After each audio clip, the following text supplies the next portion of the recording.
really thinking about your relationship. Okay, so this is like a significant love relationship. For those of you in relationships, we're not talking, somebody that you're newly dating or somebody that you're kind of messing around with. We're talking like serious relationships. There is a lot of great emotional rapport, a great emotional connection, great sense of trust between two people. And I'm also feeling as well, a lot of the times, if you've been with somebody and they were around through, the good and the bad, if they were around for you when things were tough, you never forget that person. So in a way, you have a very strong sense of loyalty about you. And you will never forget somebody that helped you out in a time where you were distressed. Some of the other signs, they do forget, unfortunately. And I feel like in your world, the ones that were around, the ones that stuck around, the ones that, rough it out with you, you really value that. And in a way, it can be hard for Aries people to let go of people that they admire, that they look up to, that never did them wrong. And I'm feeling like there is a relationship that is indicative of that. It embodies all the traits where they care about you, you care about them. And no matter what, even if you were to part ways, you would still care about each other. There still would be that emotional, nurturing connection that is really hard to sever. Some of you, this relationship has already left your life. And you're at a point right now where you are trying to move on. You're trying to figure out what else is out there for me, what else is available, and the options, the choices that are on the table. I just feel like they're great, but that sense of I want to say deep rootedness, that sense of chemistry, that sense of passion, that sense of like really loving somebody on a human level, it's just not really there anymore.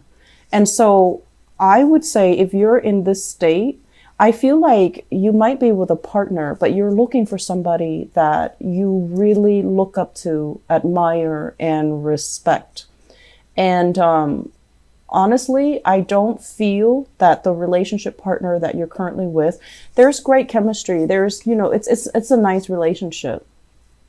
But I just feel like for whatever reason, there might be values differences between the two of you where you have to kind of like curtail your value system. You might not see a lot of things eye to eye with them.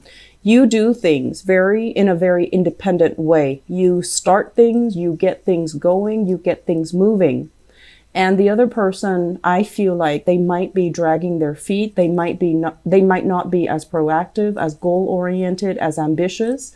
And they don't really know how to start things. So it seems like they need you to be that catalyst to allow them to, to kind of like light that fire under them. And so that's where it becomes a little bit tiring because you don't want to constantly have to, lead the way. It gets tiring. And when we are constantly on the forefront, charging ahead, leading the way, if we make mistakes, it's all on us. It's not on the followers. It's not on the people that are, following you. It's on you. And that can feel over time, if it keeps happening, it can feel very, very tiring. It can feel a little bit scary. And it can also feel like, why isn't my partner, next to me, alongside me, doing these things? Why do I have to take the initiative? And if you are somebody, if you have a lot of strong earth in your chart, and so this is, very strong Taurus, Virgo, or Capricorn energy in your chart, I feel like you might subscribe more to the traditional gender roles where you feel like, the masculine energies need to take charge. The feminine energy needs to follow the leader. And so if you are, especially if you consider yourself female and you constantly have to do these things, you might not have much respect for your partner, despite, the great emotional connection, the trust here. I just feel like over time, it can feel very, very tiring and it can feel very scary. Like, what if I make a mistake? And, I'm sensing that many of you are constantly charging ahead. and you don't really take time to analyze these things. Analyze, like, I like my partner, but something's missing. What is that key element that's missing? Well, I feel that the key element is, are they proactive? Are they taking charge? Are they, alleviating that burden for you? And if not, you need to have these conversations, because I feel like something's missing in a relationship.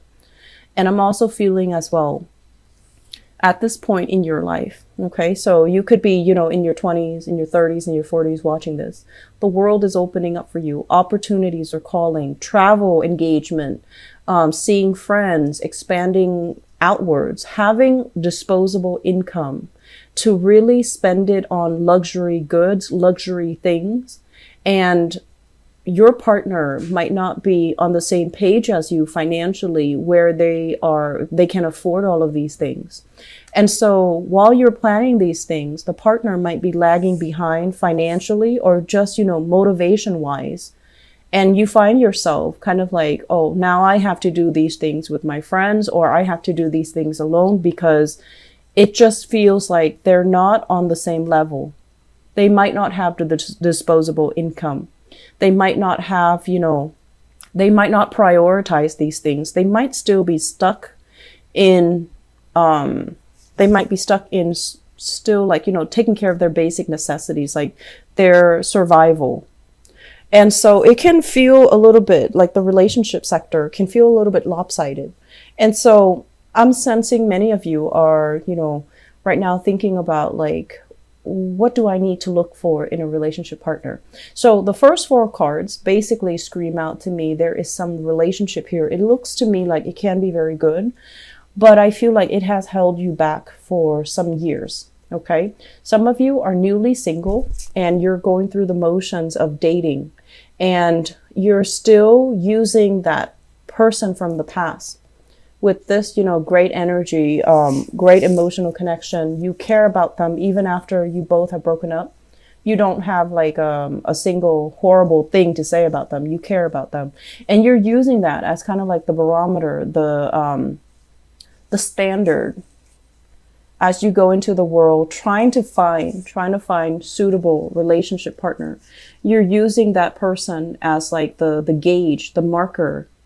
And if somebody happens to have the same qualities as that person, then you're going to be all in and you're going to want to date that next person. But I honestly feel like if you have especially been involved here with an earth sign, a Taurus, a Virgo, or a Capricorn, sun, moon, or rising, and we have very strong Virgo and Capricorn vibe in this reading. If you've been involved with them and you're kind of using them as a barometer, this is the month where you have some eye-opening insights.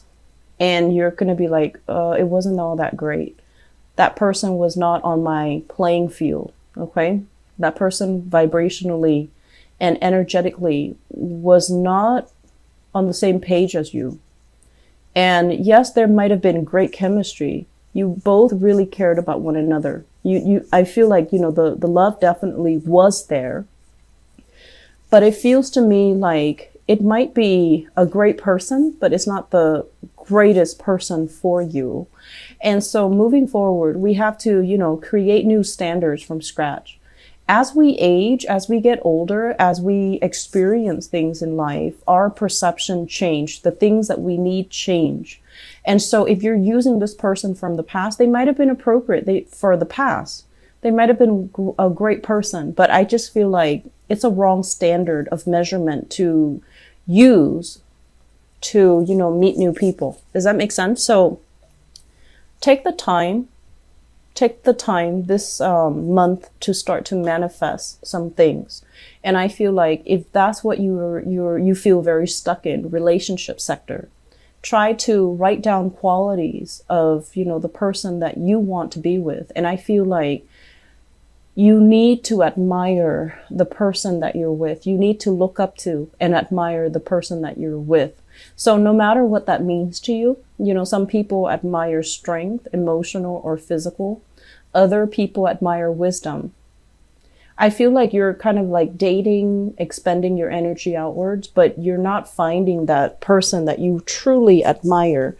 Somebody that, has either great insights, great wisdom, or even they're stable and they always follow through. Okay. So I feel like whatever the standard is, you need to redefine it, and you need to, write down these qualities so that you're not just fumbling around in the dark trying to find the next person, or you're not using outdated standards to measure the next person with. Okay. So that's pretty much like the relationship. Let me talk about the other things that are happening in your spread. What I do feel here, this is the career and work card, okay? And this is basically skills that you have spent many, many, many years accumulating, learning, becoming an expert in. So I feel like some of you are kind of like an expert in your field, and you're being paid adequately what you are worth.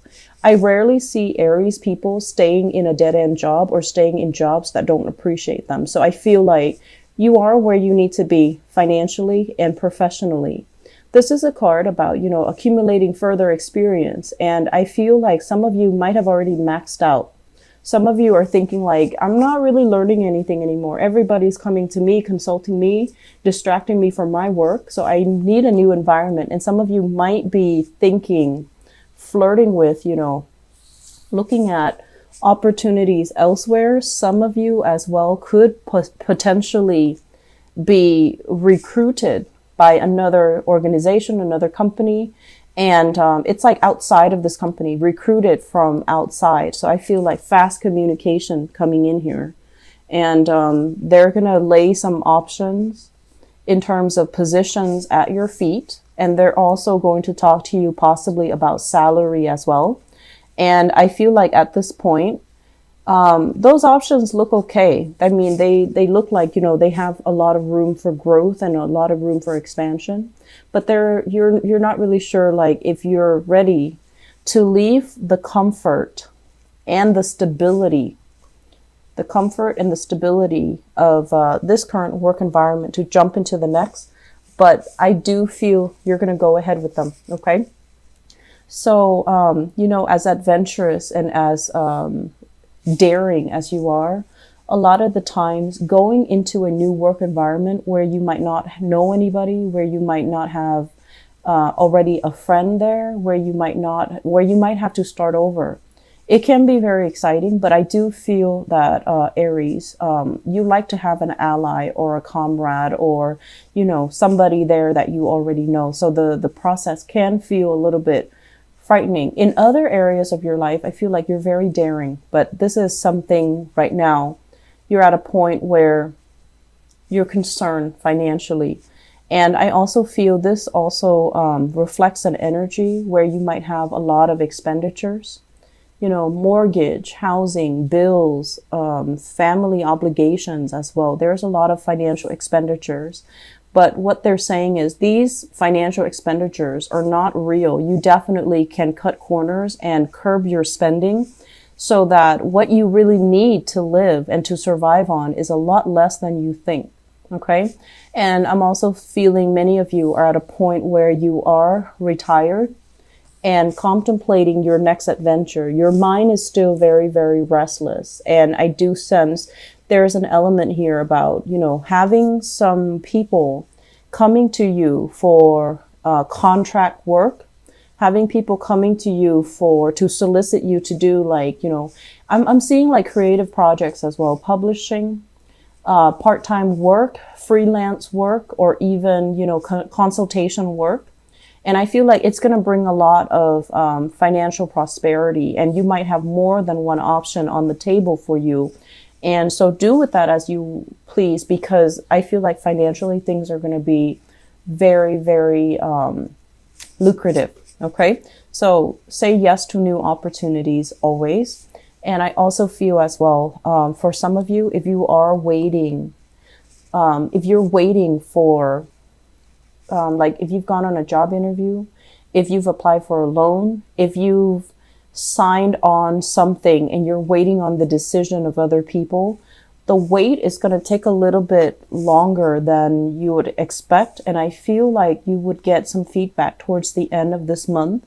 And it has nothing to do with your skills. It's just a lot of people are applying for the same thing. So they have a lot of applications that they're looking at. And there's also this element here about there's a lot of backed up work around the holiday season. So everybody is busy. Everyone is like scrambling to come up with funds.